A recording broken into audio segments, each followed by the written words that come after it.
Good afternoon. My name is Jeff Grunfeld, and as chairman of the Speakers Program, I'd like to welcome you to this, our fifth program of the fall quarter. Just a reminder, on Friday, Bernadette Devlin will be speaking here at noon. Today, we are fortunate to have with us one of the Senate's outstanding leaders. Senator Birch Bayh serves as chairman of the Constitutional Amendment Subcommittee of the Senate Judiciary Committee and is recognized as one of our leading constitutional authorities. The senator wrote and guided to passage the 25th Amendment, dealing with presidential inability and vice presidential succession. He was also a leader for the passage of the amendment lowering the voting age to 18. Senator Bayh is deeply concerned about our nation's domestic needs, besides being a strong dissenter against the Vietnam War. He has introduced legislation directed at the expansion and reform of disaster relief programs, as well as for the improvement of minority group economic development. Please join me in a warm welcome for the Democratic Senator from Indiana, Senator Birch Bayh.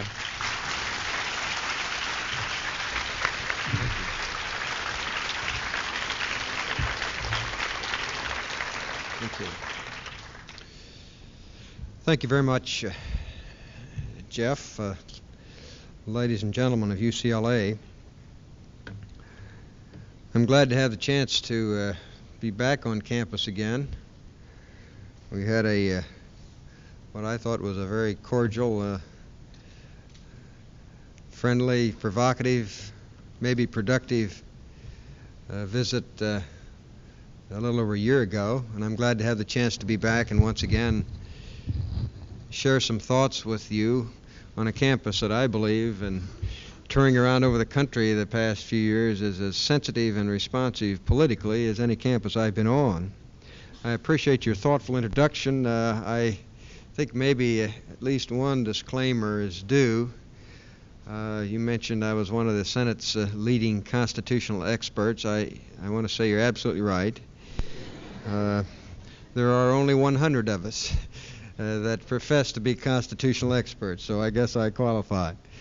But I am glad to be here. This is a political year, of course. I was talking to one charming young lady who was taking my picture and in the lounge a moment ago, and I promised that I'd put in a good word for the very vivacious young lady whose button she is wearing. Where is that Kathy O'Neill button?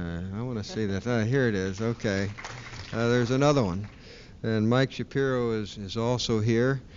And this, I hope, can be a political discussion with no holds barred. Before starting, let me say that, as Jeff mentioned, I am a Democratic senator from Indiana.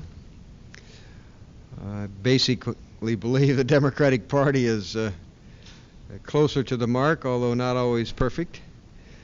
So I just put that out as an advance notice that if you want to discount a point or two for total objectivity, be prepared to do so. I'll tell you exactly what I feel is my position or my thoughts on a given subject, but being only human, maybe I err a little bit because of my political affiliation. I find myself in a rather unenviable position, being sandwiched on your speaking menu between such notables as Ramsey Clark and Bernadette Devlin. I'm most concerned about the dessert course, John Smith. That's a hard act to precede. Let me talk about the presidency, if I may. I feel that it's imperative that those of us that have the chance of public forum such as this, or elsewhere where I'm going to be the next couple of days in California, to speak out as unequivocally as we can and as specifically as we can about the issues of the presidential race to increase the chances of George McGovern being elected President of the United States.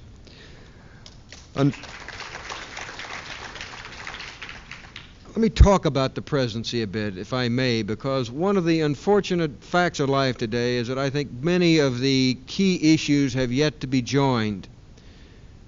They've been talked about, but so far the relative merits of some of the key issues have made little impact on the average voter in the country. I think I can speak with just a bit of personal experience about the whole idea of the presidency. Inasmuch as some of you know, there was a period of time before about a year ago this month when my wife had a very serious cancer operation, when I was thinking in terms of maybe getting involved in this race myself. Now, I only bring my personal experience into bear because I think if you have gone through the real torture of thinking in terms of what it takes in the way of personal commitment and resources of friends and the type of confrontation involved and what you expose yourself and your family to, you have to explore the whole issue of the presidency in terms of not only what you want to do, but what's happening there now. I must say that as I look back on it, I've never been involved in anything politically, if I might share a couple of personal thoughts with you, that has been a combination of frustration and exhilaration almost from one moment to the next, like thinking in terms of running for the presidency. Spent a lot of time there through a year in California. I want to say it had nothing to do with the fact that California had 271 delegates elected by unit rule primary. Like heck it didn't. But we had a lot of friends out here, and I remember one of them calling me, and it gives you an example of the ups and downs, almost like riding a continual roller coaster. He called and he said, "Hot damn, Birch," he said, "things are really looking up. The field polls come out, and the last 2 months you've gone up 200%. Well, that's not bad, 200%. I said, "Well, what is it?" He said, "Well, you've gone from 1 to 3%. Well, hardly anything to write home about. Well, we worked hard at it for about a year after that particular phone call, and we thought we'd at least gotten around the name recognition. With a name like Birch Bayh, there aren't too many of us loose, and it's not a household word. But we worked hard at it, and we certainly went up some as far as recognition in the poll, went up appreciably. But about the time I thought we had the thing licked, in fact, after we'd brought our temporary water testing operation to a close, I came out here to really say thank you to a lot of people that had helped, and inasmuch as we had to terminate it rather quickly because of the operation being in the week of my schedule calling for me to be in California. We'd gone through a series of about 3 days of going around with various meetings and on campuses, a couple of places, and giving people rain checks that we said we owed them. And I was totally exhausted, and I got on a big 747. I was going to sleep going back to Washington. And about that time, here came the stewardess down the aisle, taking everybody's name, rank, and serial number. And she came to me and she said, "What is your destination, sir?" And I said, "Washington." And she said, "What is your name?" I said, "Bayh, B-A-Y-H." And she wrote it down, looked at me, and looked back at the slip and went on and said, "Oh, just like Birch Bayh." And in fact, I never get away from it. I tried to get in this gate out here where the gendarme has the up and down businesses, and he said, "Oh yes, we have something here for Birch Bayh." Well, here he is, alive in full color. And you might ask, I ask myself, I've been in public life for 18 years, state legislature, speaker, minority leader, the whole works, and in the Senate for 10 years, and I like what I'm doing in the Senate. And I ask myself, why would anybody, Birch Bayh, George McGovern, Ed Muskie, Richard Nixon, whoever it might be, think in terms of running for the presidency? Perhaps you think it's some of the more shallow reasons. I really have to say to you very frankly, I have no great desire to ride in Air Force One or listen to Hail to the Chief. A little bit of that, I suppose, stimulates the normal ego in anybody, but it's very short-lived compared to the type of effort you have to make. I guess when it gets right down to it, you think in terms of power. Now, power may be a bad word to some of you, but power to me is the way you get things done in the governmental process. And I have said, at the risk of stepping on some toes here, I don't think you really gain anything in making the system work and in making our system better able to bring itself to bear on the unfinished business today to get involved with burning down banks or blowing up federal buildings. You may just hate the Vietnam War as I do, but I don't think you bring it to a close one day quicker by burning down the neighborhood ROTC building. Traditionally what happens is that this provokes a right-wing reaction that makes it possible for other people to move in a progressive way and get programs done and passed and implemented to deal with the problem that we're all concerned about. So I think you can look at the presidency in terms of the ability to have more power to make that system function.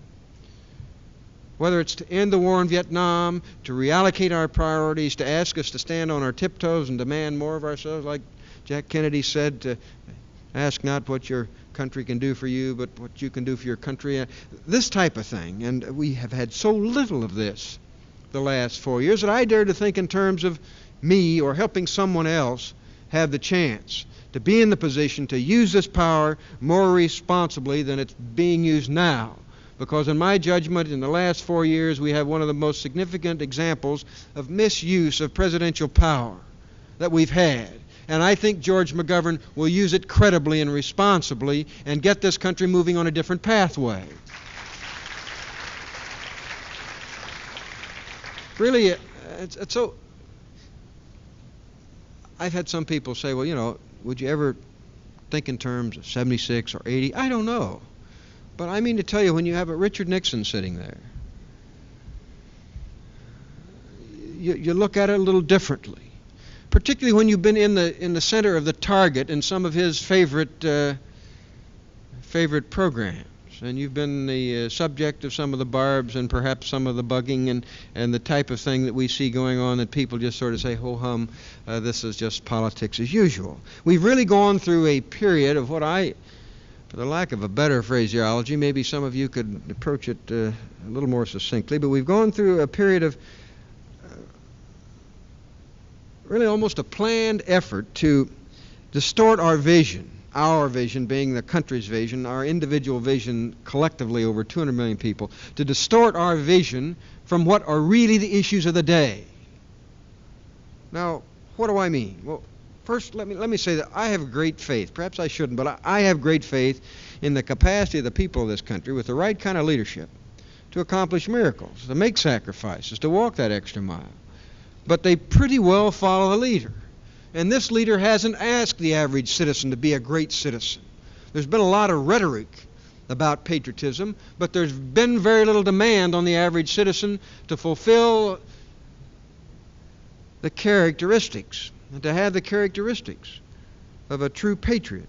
Let me tell you what I mean in trying to define this subtle effort, not so subtle effort, if you please, to distort and distract our vision from the true problems that exist today. There's been a continuous effort to try to suggest if you're against the war in Vietnam, you're unpatriotic, you're disloyal. There's been a real effort to try to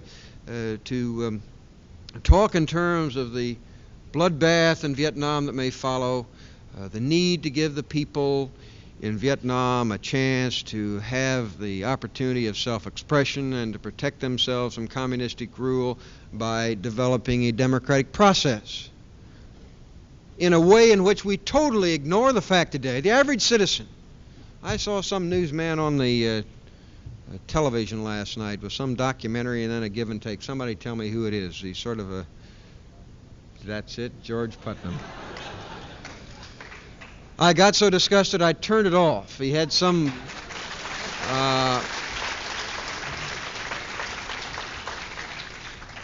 poor guy that was trying to express himself, and he just cut him off at the knees to the place. Nobody said a word about the democratic process that we're fostering there, of a man by the name of Chew, who so rigs the Supreme Court and so rigs the legislature that there's only one man qualified to run for President of the United States, closes down the newspapers, puts political prisoners in tiger cages, stops the village and province elections. Why, a democratic process like that isn't worth one American giving his life to protect.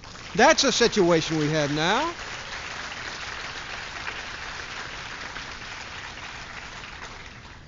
And yet that's fact now. And meanwhile, the president goes his merry way, usurping the traditional congressional authority to declare war in the invasion of Cambodia and Laos and totally ignores what the law of the land is today. I don't know how many of you here realize. Big law and order administration. Yet the Congress, both houses of Congress have passed an act a couple of years ago mandating the President of the United States to set a date for ending the war. And as he signed it, he said, ho hum, I'm going to ignore these provisions. And I don't think you have to be a member of the Senate, a member of the legislative body, to be concerned about this usurpation of what historically has been a congressional, a legislative role as specified under the Constitution, where the Congress is given the power to declare war and raise armies. And yet the President of the United States acts as if this is his own private domain. And what concerns me about this, beyond the immediate problem of Vietnam, is that I don't suppose we gain a whole lot by going back and second-guessing all the mistakes that were made. And there have been a lot of mistakes made by people of both parties, let's face it. And now I think most of us, if we're totally honest with ourselves, would have to suggest that our hindsight is probably a lot better than the foresight of the individuals that made these mistakes at the time. And there's little to be gained by this kind of second-guessing. But there's a great deal to be gained by profiting from those mistakes. We can't undo them, but we can keep from making those mistakes again. And to the degree we involve Congress and all the representatives of the people in this war-making process, I think we lessen the chances of a very well-intentioned mistake being made again that turns out to be a total disaster. And that is why I'm concerned about this usurpation of the war-making power. On the home front, the President has done a very, very credible job of distorting our vision from the meaningful problems of unmet priorities and unsolved social problems. The major thrust of this, of course, was early in the administration to use the Congress. Here again, I'm a member of Congress, so discount 1.5 points for objectivity as a member of the Congress. But the facts are, from the early days of the administration, Congress was maligned as the big spending Congress, the Puritan motive in most of our hearts that we have to make our own budgets balance. And so why shouldn't Congress follow the same pattern, was used to continually harp away at the fact that it's really Congress that is responsible for the fact that in the 3.5, 4 years now of the Nixon administration, we've compiled a deficit of about $80 billion, almost 25% of the entire deficit in the history of our country has been compiled under the frugal, fiscal, responsible leadership of Richard Milhouse Nixon. More deficit spending in the last 3 years than the preceding 3 administrations. And is this really because of the big spending Congress? Well, the facts are, and I defy any of you. I invite you to examine, but I defy any of you to find other facts than the facts that in the period of the Nixon administration, year after year after year, Congress has actually cut, has appropriated less money than the President has asked for. Remember the year when we went through that whole series of vetoes? First the primary and secondary education bill, then the higher education bill, with all the scholarship funds for middle and lower middle income, as well as poor, increased numbers of poor student scholarships. Then we had the veto of the health, education, welfare bill, cancer, heart disease, vascular disease, arthritis, rheumatism, stroke, all of these programs that have been started to try to deal with some of these killers, that program was vetoed. Vetoed the Hill-Burton Hospital program. Vetoed the OEO bill because it had Head Start, preschool, daycare, child care programming in there. There was some socialistic scheme to break up the home. You know, that was a very unpresidential message that came from the President, but that was the basic reason. Vetoed the housing program. Went down to Williamsburg, forgive me for getting emotional about this, but I tell you, went down to Williamsburg, West Virginia, and talked to the Republicans' Governors Conference about getting all these lazy, no-good people off of welfare. Well, you know, if you got an able-bodied person on welfare that can go out here and work, I say we ought to get him out here working. But most of the people on welfare now are children, disabled, and aged. That's the fact. And you know, the fact is that the welfare rolls have increased about, well, more than 100% during the Nixon administration, primarily because we've been in an economic recession. And you've got PhDs master's candidates. You know in California better than any place else. I've been up and down this technologically oriented state and seen people had 2 or 3 college degrees cry because they couldn't get a job. How does a high school dropout compete in this labor market? And here you have a president that goes down to Williamsburg, West Virginia, and talks about getting lazy people off of welfare and putting them to work, comes right back to Congress, if you please, and vetoes a public service job programs in which Congress passed a program to provide jobs for people who couldn't get work so they wouldn't have to be on welfare. You forgive me for getting a little bit irritated about this. But the fact is that I'm a very frustrated guy right now. I have to tell you. I mean, you think you're frustrated, you're looking at somebody who's at least as frustrated. In that year of the veto, one of the years, but the big year, or the year of the big vetoes, the facts are, here Congress cut $5 billion out of the president's defense budget. I don't think we cut any muscle. We cut some fat. We took care of some sacred cows. We cut $5 billion out of that budget. We cut another $1 billion out of foreign aid. And we added $1 billion to the educational bill, which he proceeded to veto. So the net impact of all those requests from the president and all those appropriations from the Congress was a net decrease because of congressional action of $5 billion. Yet Congress and the Democratic Party and George McGovern and everybody of his stripe are the big spenders. And somehow or other, in talking in terms of the deficit, nobody has been able to articulate the fact that the major reason that we have the large deficit, more than half of the deficit, is a direct result of the economic slowdown, which is not accidental. The president made no bones of the fact that really the week before he was sworn in, that he was going to control inflation by slowing down the economy. And he not only slowed it down, he put it in reverse. And the hard fact is that where we had 2.6 million, that's bad. When you've been around these budgetary figures in the Appropriations Committee, you can confuse millions and billions. But we had 2,600,000 unemployed when Lyndon Johnson left office. With all of the faults of Lyndon Johnson, the unemployment was 3.3%. Now, with Richard Nixon, we have 4.7. More than 2 million additional unemployed people. And the fact is, when you're not working, you're not paying taxes.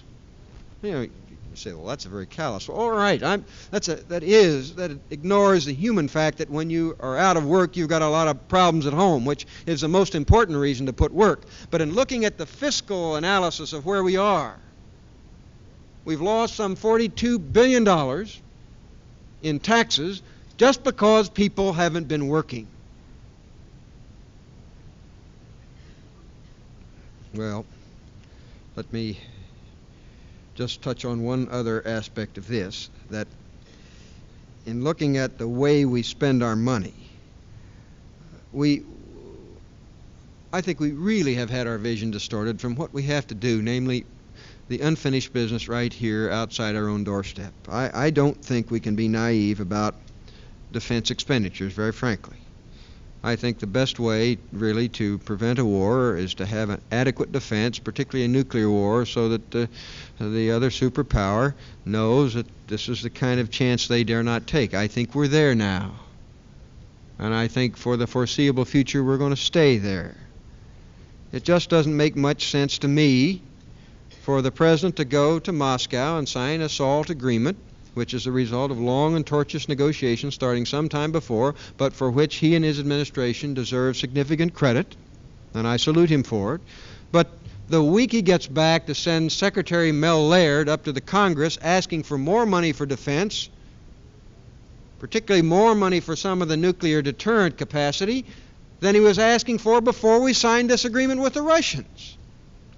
What sort of sense does that make? You know, if we have enough nuclear power to destroy every Russian man, woman, and child 3 times over, why should we try to do it 5 times over? How does that provide additional deterrence? And, we're talking about inflation and how we spend our money and the need to cut back.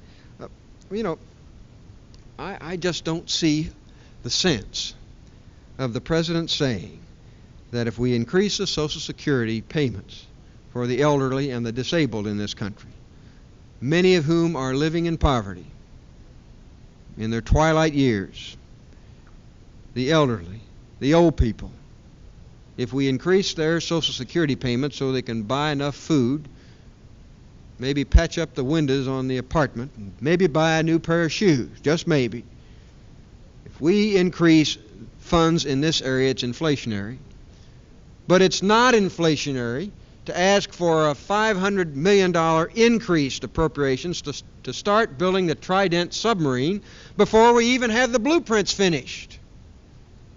Now, how can you relate one of those as being inflationary and in the worst interest of our country and the other one being all right?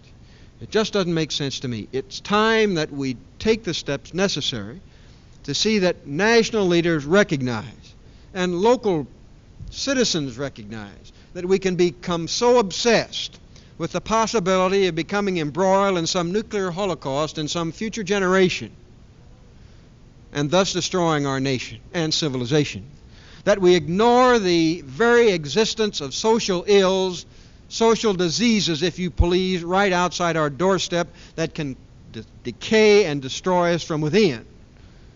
And I must say to you, at the risk of being an alarmist, which I normally am not, I think the danger of the latter destruction is significantly greater than the former.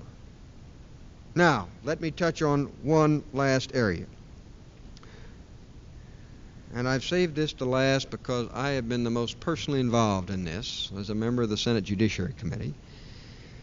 Because I think, frankly, it's the most alarming and the most ignored. People are concerned about unemployment and education and defense, and you can argue back and forth on all these things in the economy.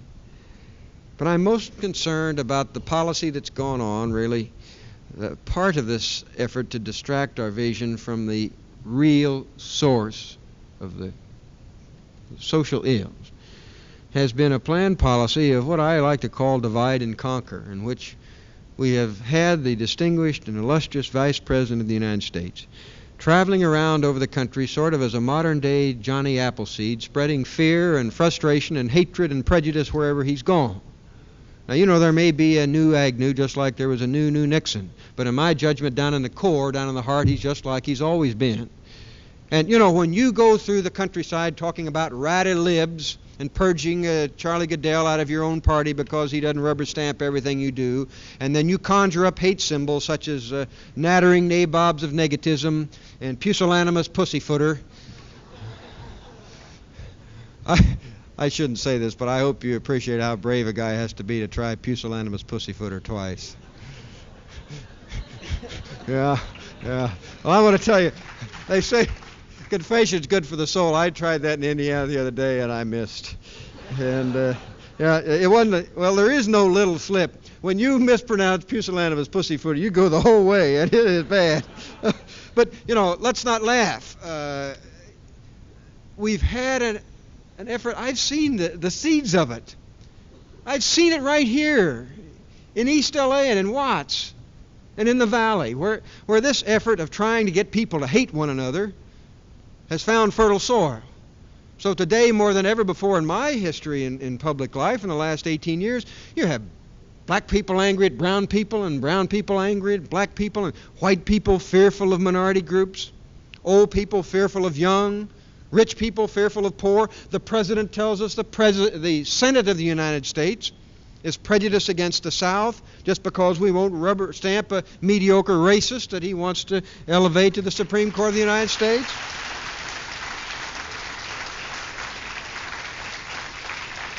And let me touch on that because I suppose you'd call the ringleader of the poor effort to vilify poor Judge G. Harold Carswell and Clement Haynesworth before him, and we were successful in those efforts. There was nothing personal about this. It's just that the Supreme Court and the President's use of the Supreme Court as a political tool and as a divisive element is part of this whole thing.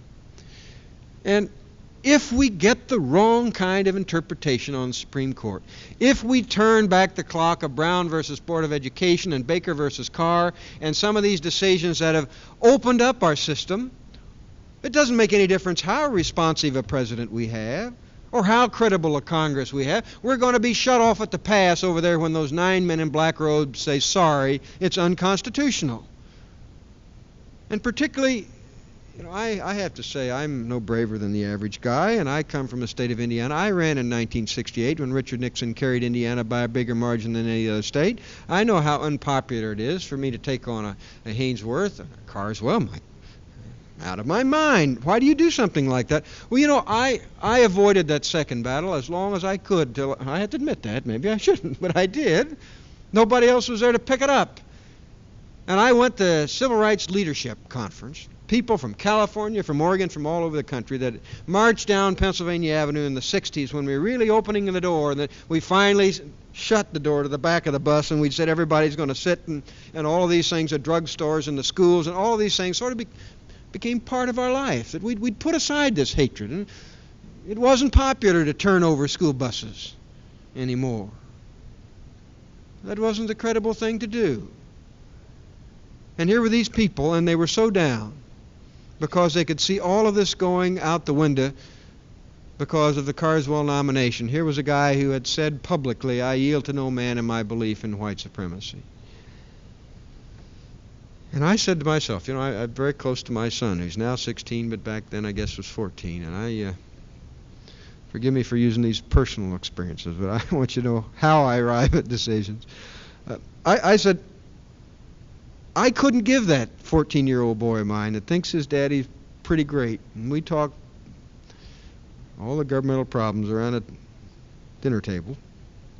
I couldn't give him that pitch I gave to you about not burning down ROTC buildings and not blowing up banks and working within the system if my face was black and his face was black and Judge Carswell was a Supreme Court judge.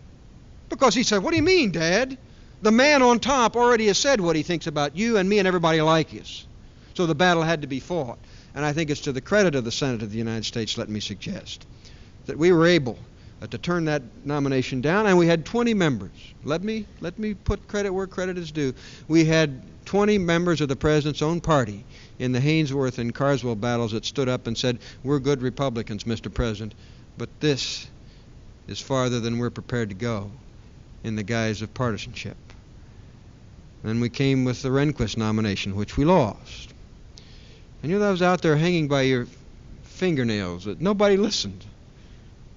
Here was a fella, well, first of all, remember the Carswell nomination. We had not only a racist, but perhaps worse than that, we had a mediocre racist.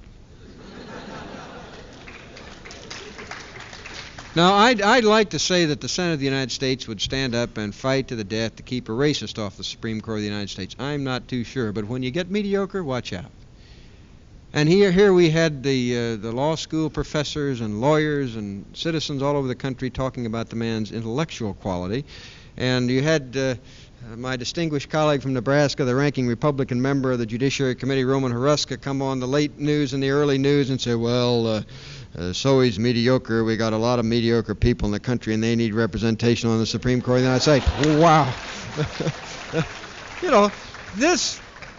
This was totally inconsistent. Let's face it, this was totally inconsistent to one of the basic things that we build our country on, namely that we reward excellence. The valedictorian is the fellow that gets the most A's, or the gal that gets the most A's. The athlete that gets the most praise is the fellow that scores the most points, runs the most yards, the labor leader that gets the best contract, the corporate president that makes the most profits, the farmer that makes the most, raises the most bushels. And here we were recommending that we put somebody at the top of the judiciary system of our country who is mediocre. Well, Rehnquist came along, and he was magna cum laude from Stanford, and we were immediately in trouble. You don't touch a magna cum. And he was able. I ask Mr. Rehnquist or whoever may be listening now to forgive me if I'm disrespectful toward the Supreme Court or toward a sitting justice, but he was able to put the cloak of respectability on some thoughts that if they had been expressed by a Carswell would have been so obviously the kind of thoughts that do not recommend someone to the Supreme Court, that we could have fought him better. But instead of saying, I yield to no man in my belief in white supremacy, Rehnquist said we are no more dedicated to a integrated society than we are a segregated society. Same message. Doesn't have the same ring to it, though, does it? Here was a fella who is now sitting with his black robes on the Supreme Court of the United States, who in the mid-'60s was against letting black people in the drugstores of his hometown of Phoenix. Hardly a revolutionary idea in the mid-'60s. He was against even voluntary busing. Felt the President of the United States had a vested right to bug. And so we see this as part of the campaign, the strict constructionist label, to really, in my judgment, tear the country asunder, to keep us from looking at the problems. And we've created such an atmosphere of fear that I think the average American is inclined to go along with a lot of shortcuts as far as his or her individual rights are concerned. We had a poll taken last year that showed a majority of the people, some 56%, were willing to vote against would be willing to stand up for the repeal of the Bill of Rights. And we have a preventive detention measure passed in the D.C. crime bill. It puts people away for 60 days without a trial by jury. We lessen the protections for no-knock. We have the largest number of bugging and spying going on than we've ever had before in our history because of the fear, and people opt for order over individual liberties. Well, I want to close by saying that I'm deeply concerned at this more than anything else that's happened in the last 4 years. The subtle barrage that has been directed at the television and the radio and the writing press to make them back off a little bit and not be as aggressive as he normally would be, because you got Dean Birch sitting down there and calling up the local network president, or the local television station president, and saying the White House would like to have a transcript of your editorial policy following the State of the Union message. Well, by the way, I have your application here for a renewal of your license. This kind of thing. Now, why am I concerned about that? And then I'll be quiet and let's have some questions. I'm concerned because I think really our basic individual liberties are threatened now like they've never been threatened before. And these individual freedoms are what distinguish us from other nations. You may say I'm an alarmist, that it can't happen here, and I hope it can't. But I happen to believe that if we lose our individual freedoms, we won't lose them really from revolution from the left or a 7 days in May operation where some military hero gets on his white Charger and rides across from the Pentagon and takes over the government at the White House. I don't think we'll lose them that way. I hope and pray we don't. But if we lose them, I'm convinced we'll lose them a word at a time, a line at a time, a bill at a time, a Supreme Court nominee at a time, presidential election at a time. And we'll lose these rights a slice, and we won't know they're gone until it's too late. It can't happen here? Maybe not. But I remind you there are a lot of people that were saying that prior to World War II in Germany, and some of you, I'm sure, recall the response of Pastor Niemöller some 25 years ago when he was asked how it's possible for just a handful of men wearing brown shirts and black armbands to take over a whole nation the size of pre-World War II Germany. And he responded like this. First, they came after the Jews. And I was not a Jew, so I did not object. Then they came after the Catholics. And I was a Catholic, so I did not object. Then they came after the trade unionists. And I was not a trade unionist, so I did not object. And then they came after me. And there was no one left to object. The students of UCLA, I intend to object, and I hope you will too.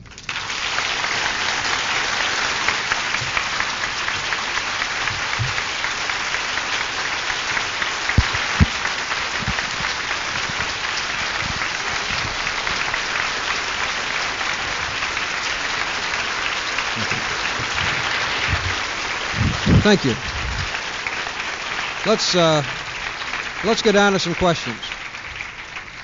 Let's get down to some questions here. I'm sorry, the filibuster, I got carried away here. Yes. Okay.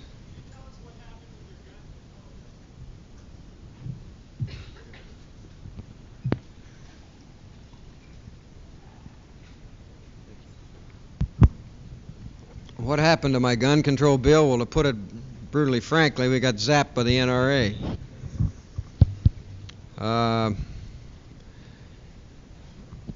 At the time, by the time we could get it passed to the Senate and over to the House, it was in such close proximity to the election, and the NRA really had so distorted what our bill was trying to do.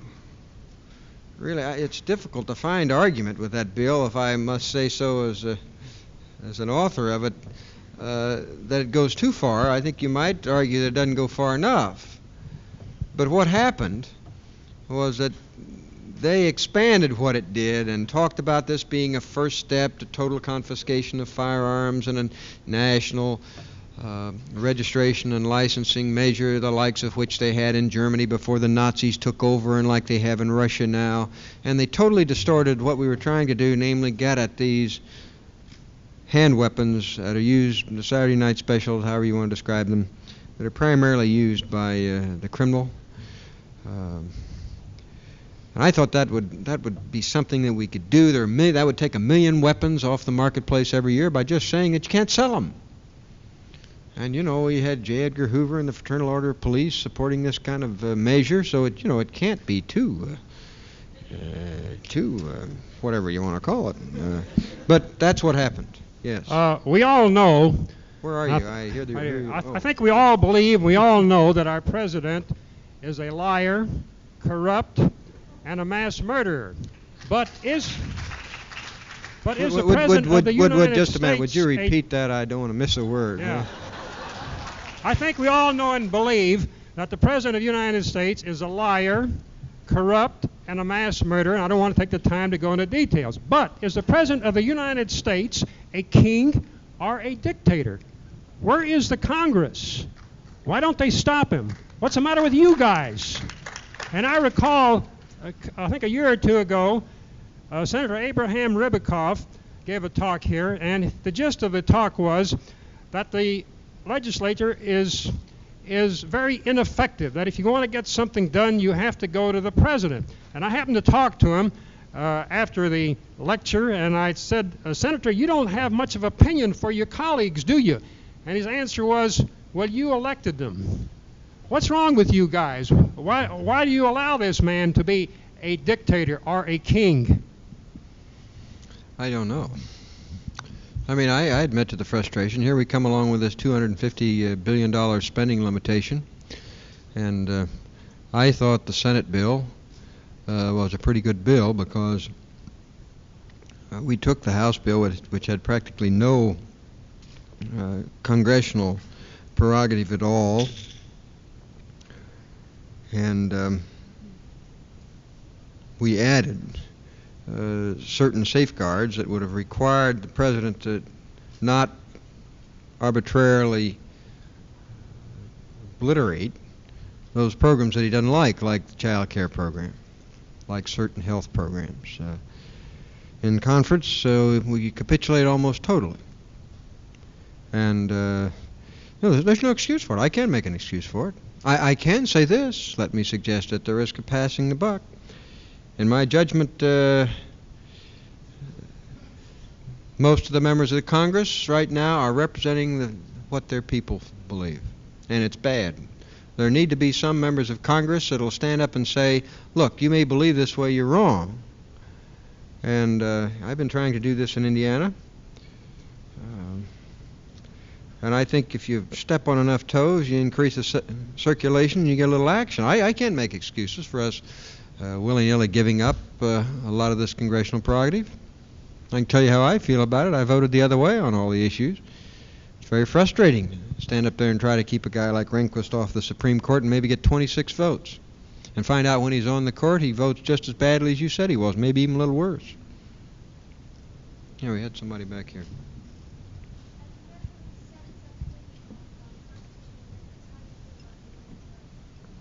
Well, I was the Senate sponsor of the Women's Rights Amendment. Pardon me?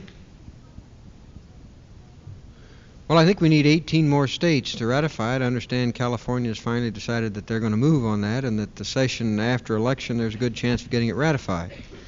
I think it's long overdue. We're talking about equal opportunity and equal rights under law. Women have been discriminated against far too long, I think. Yeah. I have two questions. First, Can you just try one and then let's get another one? what is your opinion on national health plans that guarantee adequate medical and dental care to all American citizens?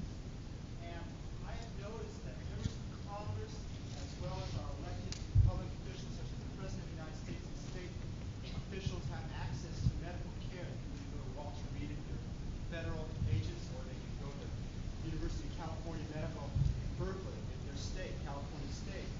And that, in a sense, is a form of socialism, whereas members of Congress say we will not allow passage of a bill which have cloaked in socialism because that's what it is.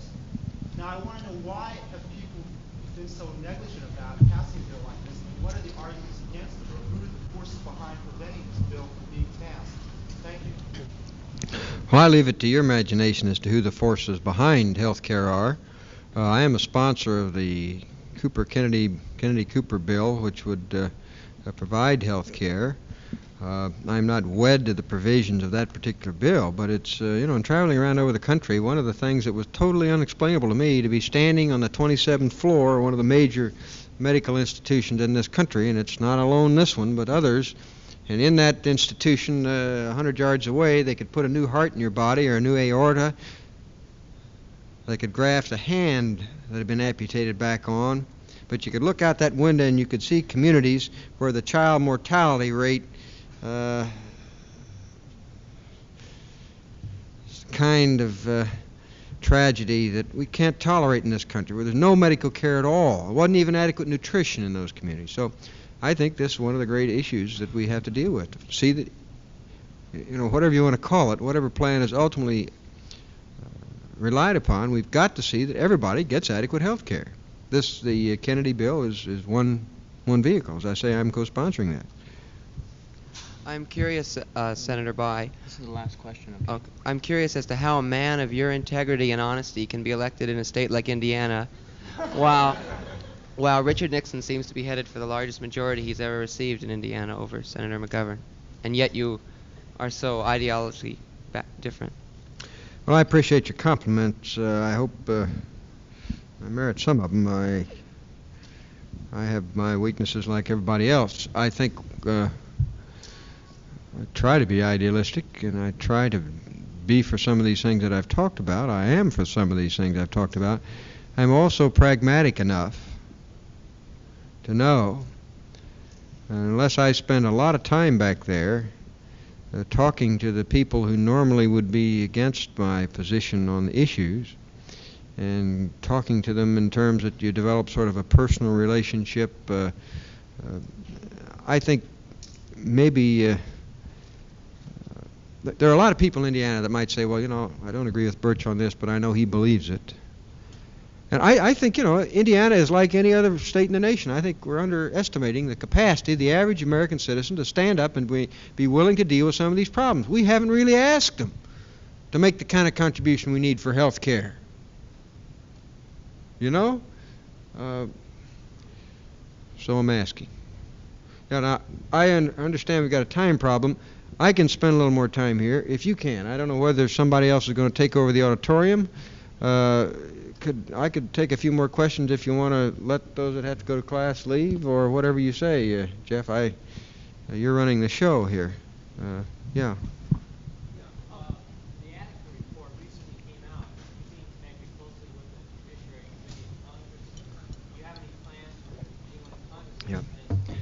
Yes, what about Attica? Do any of us have any plans? I introduced a long time ago, before Attica, a comprehensive omnibus correctional institution reform act that I reintroduced the week following Attica, thinking that the public's conscience had been pricked and we could get a little action. Well, that's exactly what we've gotten, very little action. What I'm going to try to concentrate on this. I'm the chairman of the Juvenile Delinquency Subcommittee. If we start with juvenile institutions and juvenile programs, I think you get a greater return on the investment. You have a better chance of really accomplishing rehabilitation than if you start at the top. So I'm going to use that committee, and we have another bill that would totally overhaul the way we treat juvenile offenders, prohibit throwing first offenders in with three-time losers, tear down some of these large-walled, very sterile, beautiful-looking institutions that have no relevance to the problems that caused that youngster to go wrong in the first place, to increase the counseling and guidance facilities for parolees and those on probation. Right now, most first offenders can best be treated, and I use this in terms of a social disease, can best be treated by counseling in the community. And what do? California, let me suggest, has done more than almost any other state to try to create the incentive of keeping offenders in the local community, because you pay a subsidy to a county if the number that they keep in the community and keep out of the state institutions is less this year than it was last year. I mean, I'm yet not convinced that the kind of care that is given is as exemplary as we'd like to see it, but at least you have gotten away from the stereotype that if somebody commits a crime, you take somebody out of Watts or out of Harlem and you put them in a big, shiny, high-walled, modern, stainless steel, shiny brick institution in upstate New York, lots of fresh air, trees, maybe even teach the kid how to milk a cow. Any of you know how to milk a cow? Hardly relevant today, is it? I do. Maybe it was relevant in my time, but we don't equip these youngsters when they get in trouble to go back into the community with skills so they can take advantage of job opportunities. We don't provide any educational opportunities that are relevant to them.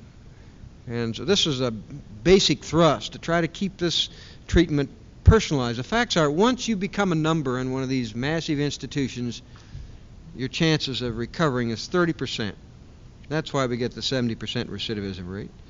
And, you know, I passed a runaway youth bill in the Senate that I introduced. We got it passed. We're going to spend $10 million for some of the runaway type centers like you have here, and there's one up in Haight-Asbury, the Huckleberry House, to try to get runaways off the street so that they don't have to go out here and really scrounge for a living and try to counsel them and find out why they ran away from home and open up the communication with the parents and try to find out how you can keep them back in the home so they don't run away a second and a third time.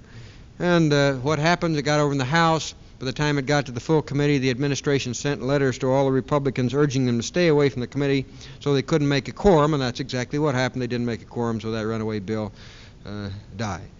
And we're going to start again next year. Yes, some of us do have some very definite ideas. Senator Bayh? The gentleman over sitting there mentioned how Nixon is able to win Indiana at the same time as you are able to win Indiana. And I think that this is indicative of a trend in our society which could be called the breakdown in ideology. Now, would you agree that as the years progress, that the liberal-conservative distinctions are breaking down, and that crossing party lines, as we see Democrats crossing over to Nixon, or which is a negative effect, but of course Republicans crossing over to you, the positive effect. Would you agree that there is a new ideology forming, a centrist ideology forming among, I hate to use the term, the average American, which really is not rooted in either liberalism or conservatism? And if so, do you think that our party, the Democratic Party, will be able to gain a foothold in this new center to a greater extent than the Republicans? Yes, on both occasions. Both questions. I don't agree with your original statement that the traditional conservative, liberal distinctions are breaking down, because frankly I don't think they really existed. I mean, in the minds of a conservative or a liberal they existed, but in the minds of the great mass of the people. And really the party distinctions in many instances are really not real in the terms of, in the question over here, you know, you get a few liberal Republicans and about 65, 70, maybe two-thirds of the Democrats, maybe a little more than that, to vote for some of these programs. But the rest of the Democrats, the conservative Southerners, and all the rest of the Republicans are majority. That's, in very fundamental terms of arithmetic, why? And it's very frustrating. God, it's frustrating. I think we can. You know, I think that average guy out there still is not being served in the best interest by Richard Nixon. Now, apparently that average guy, as of right now, doesn't feel he's being served by George McGovern, but we've got another 3 weeks to work on that. Yeah, I guess we've got some place that I've forgotten about. Maybe we can take one more question. Senator Bayh, the last time you were here, I believe you spoke to us about your efforts to eliminate the Electoral College and go to a direct popular election of the president. And here we are, Congress about to adjourn and another presidential election coming up. Can you tell us what happened to that bill and what the prospects are for the near future? Yes, well, I did discuss that before. I think I mentioned then that we lacked really one vote when we got down to the crucial test of shutting off the debate the third time on the filibuster that we lost by, I think it was 5, but I had persuaded 4 people to change if we could just get one more to make the 5th, and we couldn't get that one more. Then we had the 1970 election, and we lost a couple of pro-electoral reform senators. So it didn't seem to me that it was worth the effort of going through the exercise with the arithmetic being what it was, and rather to wait and try to use a little influence behind the scenes with some groups to get commitments from some senators that are running this time, and hopefully to be able to come back after the 1972 election and make another major effort to give the people the right to vote for their president. You get me started on this, I'm hard to get turned off, because if you talk about anything being more undemocratic than the Electoral College, I don't know what it'd be. And I am very strongly in favor of the direct popular vote system, because that's the only system that gives people the right to vote personally, themselves, without any intervening elector, whatever it might be, scheme, House of Representatives, whatever it might be. Second, that's the only system where everybody's vote counts the same. And third, and I think most importantly, as far as credibility of the presidency as an institution, it's the only plan that gives the winner the most votes. 3 times we've elected a president on the present system, as you know, that had fewer votes than the man he's running against. That does make for a very credible president. Maybe we can sneak in one more, and then I've got to go. Yeah, right here. How much chance is there that the Republicans take control of the Senate after this election, and what races do you see especially? How much chance is there that the Republicans will take control of the Senate in this election, and what states are key? Well, I don't think the Republicans are going to take control of the Senate, because I think at the same time the gentleman back there talked about the breakdown and the development of a middle philosophy or what it might be, I sense a growing independence too. I think the old party labels are not as significant as they were in the past. Now, in a state like Indiana, where the only way you can vote is to vote a straight party, where if you're going to vote for Richard Nixon and the Republican Party and scratch for the Democratic senatorial candidate, you have to pull a lever which energizes all the Republican votes. You go down here, you find Bill Ruckelshaus, who's my opponent, you push his lever down, or up rather, and then mine down. That has a greater degree of coattailing than the normal ballot. I think more and more Americans are going to decide this issue on the basis of the merits of the individual candidates. I think the fact that right now Richard Nixon is getting a lot of Democratic votes that are surely not going to vote for Republican senator or congressional candidates. So I don't think that's going to happen. I think we have a chance of picking up a seat in Texas. I think that's a real sleeper with Barefoot Sanders running against John Tower. Oklahoma is not safe, but I think Edmondson will win there. Idaho, I think we have a chance. If the Nixon landslide isn't too big, there's a president of the state university there running. I think we have a chance of taking a seat of retiring Senator Leonard Jordan, who's now a Republican. Montana, they say Lee Metcalf's in some degree of trouble, but I think when the election is over, if Mike Mansfield will get out there and spend a couple of weeks saying, I'm for Lee, get out there and hustle, which I think is what will happen, Lee Metcalf will win. Michigan is relatively close. Kelly and Griffin are all involved in this whole busing business, and the question, unfortunately, evolves itself into which one can out-anti-bus the other one. And I don't know. Right now, the latest polls I saw showed that Griffin had a little lead over over Kelly. In Kentucky, then, we have a close race there, where if the Nixon landslide isn't too big, I think we have a chance of picking up a seat there. I think former Governor Nunn, a Republican, is a little bit ahead now, but it is very touch and go, I am told. Alabama, John Sparkman running against Red Blount. I think Sparkman will win that one, despite the fact that the president is very interested in that. Sparkman is going to be hurt some by the fact that the blacks have run a candidate down there on the National Party ticket. He's going to be helped by the fact that I understand the Wallace supporters are very angry at Blount. Now that's a strange combination, but those are the factors involved. In Georgia, that's a cliffhanger there, with I think the Republicans having a chance of picking that one up. Right now, I think it's touch and go, and I really can't predict that with any greater degree of certainty than I've just mentioned to you. Rhode Island, Claiborne Pell started out against Secretary of Navy Cheney, former governor, who had been narrowly defeated by a Democrat on the issue of whether there should be a state sales tax. The Democratic candidate said no sales tax. He won. Income tax. He won. And the next session of the legislature implemented an income tax. And there's been a feeling that we ought to try to make this up to old John Chafee. Now, Pell started out way behind. It's touch and go right now. And I think Claiborne Pell has a good chance of nailing down that seat. I understand I saw a recent thing that said Tom McIntyre in New Hampshire was in trouble. I don't think so. I'm going to be up there making a speech Sunday after next, but I think McIntyre will keep that in the Democratic column.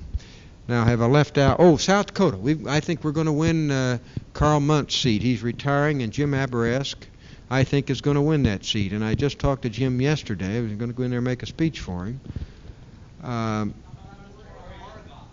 Oregon.